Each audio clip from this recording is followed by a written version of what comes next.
Hi, I'm Dr. Renato Yusolidum Jr., Undersecretary of the Department of Science and Technology and Officer in charge of the Philippine Institute of Volcanology and Seismology. Welcome to Session 5. Here, we will learn pre-disaster science-based scenario building using the various GeoRisk Philippines platform, the GeoAnalytics PH and Hazard Hunter PH. In this session, participants will be able to do the following. Use GeoAnalytics PH to conduct summary single hazard assessment for population and institutional exposure to natural hazards. Use Hazard Hunter PH to conduct multi-hazards assessment, visualize earthquake plots, overlay and download hazard maps. And lastly, discuss how to use the GeoMapper PH or the Situation Data Mapper prior to a typhoon or a natural event.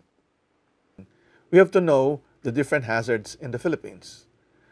The Philippines is part of the Circum-Pacific Ring of Fire and is the place where many tectonic plates would interact, causing not only volcanism, but also earthquakes and tsunami generation.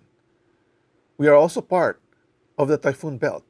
Hence, we are prone to many tropical cyclones, with an average of about 20 tropical cyclones entering the Philippine area of responsibility. Now, we will learn how to use GeoAnalytics PH for pre-disaster scenario building. For GeoAnalytics PH, you may go to geoanalytics.georisk.gov.ph or simply search GeoAnalytics in Google. We could perform LGU-based hazards assessment through the platform. Here is an example of doing area-based analysis. We see that in Subic, Zambales, about 80% of the land is not prone to flood. Barangays prone to flooding may be assessed as the land area in square kilometers, as shown in this slide. In the same area, in Subic, demographic analysis may be performed. Based on susceptibility to flood hazard information, approximately 26,000 people may be affected by flood. Affected population, based on sex and age groups, may be generated using demographic analysis feature of the system. For example, we see that from the total population, 2,756 female aged 41 to 50 are susceptible to flooding. Here is another example using tsunami hazard. Here is the tsunami hazard inundation map for Barangay Central, Mati, Davao Oriental, as produced by GeoAnalytics PH. Based on the information in the database and calculations made by the system, 6,040 people, or 17% of the barangay population, may be affected by a tsunami. Based on sex and age groups, we may also extract the number of men, women, adults, youths, or children. If one wishes to determine the number of people affected based on tsunami wave heights, the table above, the demographic analysis, is also automatically computed and may be downloaded. We just want to highlight one good example of the use of GeoRisk Philippines platforms by a local government unit, Surigao City. They informed us that they performed demographic and location-based analysis and produced LGU-specific hazard maps using GeoAnalytics PH as shown in the figure. Tables, graphs, and maps produced or accessed were attached in their disaster risk reduction and management plan.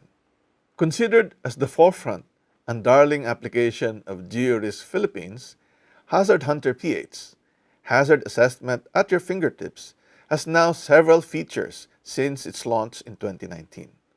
Let me show you some of the salient capacities of the app. 1. Hazard Hunter PH can perform multi-hazard assessment using information from the different government agencies.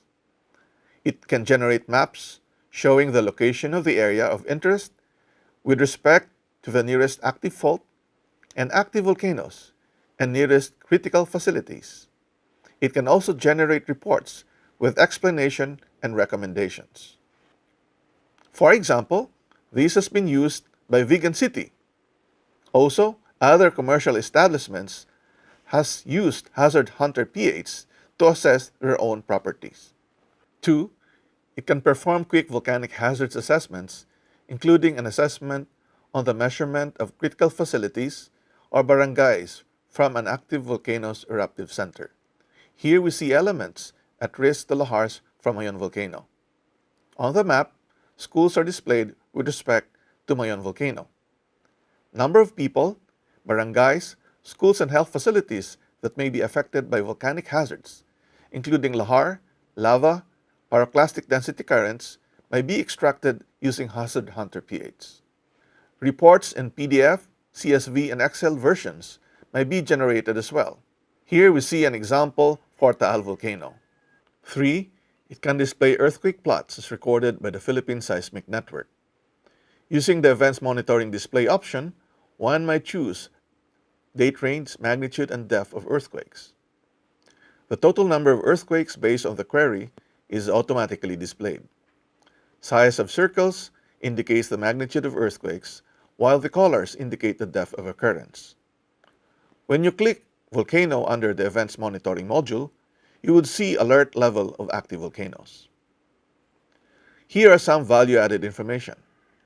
When we have information like earthquake plots, active faults, liquefaction, and school location in one platform, we could easily perform hazards assessment. In this example, with the location of earthquakes, active faults, and schools, we could surmise which depth properties may have been affected by ground rupture. Similarly, we could also determine schools possibly affected by liquefaction, as shown by the light yellow-orange polygon. 4. Hazard Hunter pH displays peak ground acceleration and spectral acceleration that may prove beneficial to structural engineers and planners. 5. Hazard Hunter pH now displays earthquake hazard-safe open spaces. With the help of PHIVOLCS, NAMRIA, and LGUs, the Safe Open Spaces map for Metro Manila was generated to provide residents of LGUs information for development of DRR, contingency planning, among others.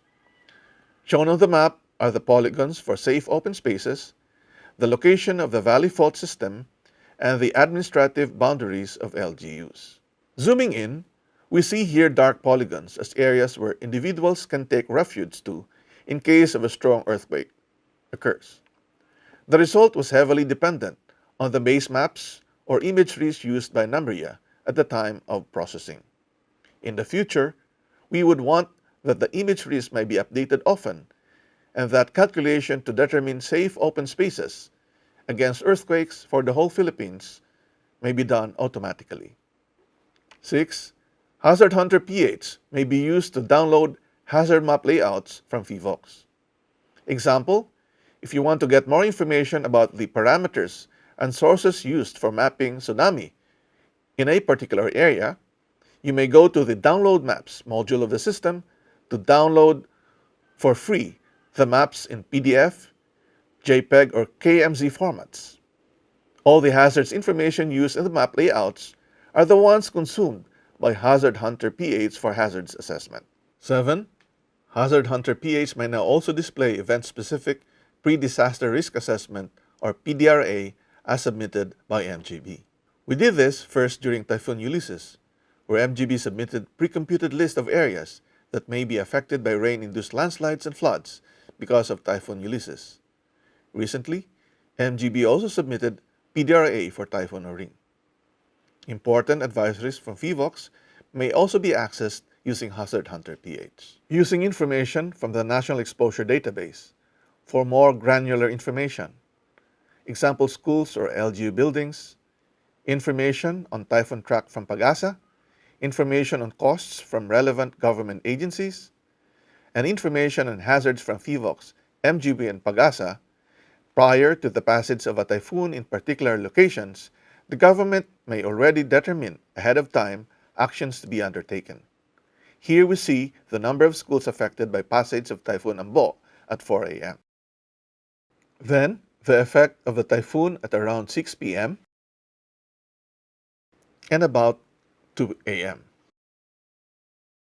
In summary, the GeoRisk Philippines has 3 online platforms: the GeoAnalytic PH, the Hazard Hunter PH, and the GeoMapper PH.